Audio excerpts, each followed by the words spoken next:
আসসালামু আলাইকুম warahmatullahi wabarakatuh। প্ৰিয় দৰ্শক মণ্ডলী, আজি মই আকৌ আপোনালোকৰ ওচৰত নতুন এটা ভিডিঅ' লৈ আহিছোঁ। যদি ভিডিঅ'টো ভাল লাগে সকলোৱে বেছি বেছি শ্বেয়াৰ কৰিব। আৰু আজি আপোনালোকৰ ওচৰত সুন্দৰ এটা হাদিছ আপোনালোকৰ ওচৰত দাঙি ধৰিম ইনশাআল্লাহ। আৰু এই হাদিছটোৰ ওপৰত সকলোৱে আমল কৰিবলৈ চেষ্টা কৰিব। ওচৰ চুবুৰীয়াৰ হক। হযৰত আবু হুৰায়ৰা ৰাদিয়াল্লাহু তাআলা আনহুৰ পৰা বৰ্ণিত নবী কৰিম সাল্লাল্লাহু আলাইহি ওয়াসাল্লাম ইৰশাদ কৰিছে, যিয়ে আল্লাহ আৰু আখিৰাতৰ দিনৰ ওপৰত বিশ্বাস কৰে, ইয়াকিনানে তেওঁ যেন অৱশ্যই মেহমানদাৰী সকলক সন্মান কৰে, খুশৰুহা কৰে। আৰু কোৱা হৈছে, যি ব্যক্তিয়ে আল্লাহ আৰু আখিৰাতৰ দিনৰ ওপৰত অৰ্থাৎ আখিৰাতৰ ওপৰত বিশ্বাস কৰে, তেওঁ যেন নিজৰ ওচৰ চুবুৰীয়া কষ্ট নিদিয়ে, অৰ্থাৎ আত্মীয়তাৰ সম্পৰ্ক যাতে ৰক্ষা কৰে।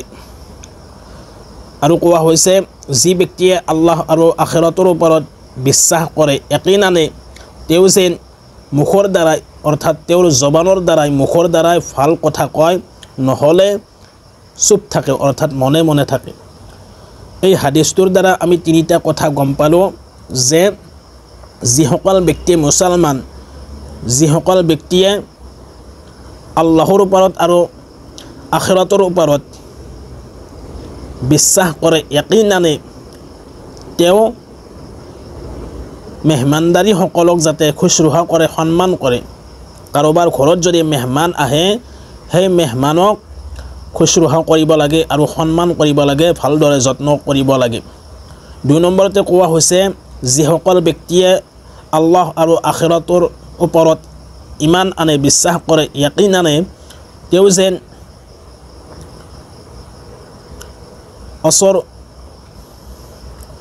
চুবুৰীয়াক কষ্ট নিদিয়ে, অৰ্থাৎ আত্মীয়তাৰ সম্পৰ্ক ৰক্ষা কৰে।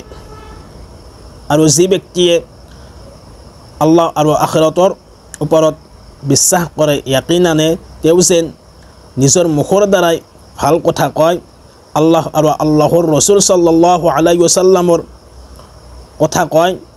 আৰু যদি নোৱাৰে তেনেহ'লে মনে মনে থাকিব লাগে, চুপ থাকিব লাগে। এনে জবানৰ দ্বাৰা অনৰ্থক কথা ক'ব নালাগে, গিবত কৰি থাকিব নালাগে। যদি সক্ষম হয় ভাল কথা কওক, নচিহত কৰক। যদি নোৱাৰে তেনেহ'লে সদায় মনে মনে থাকিবলৈ চেষ্টা কৰিব।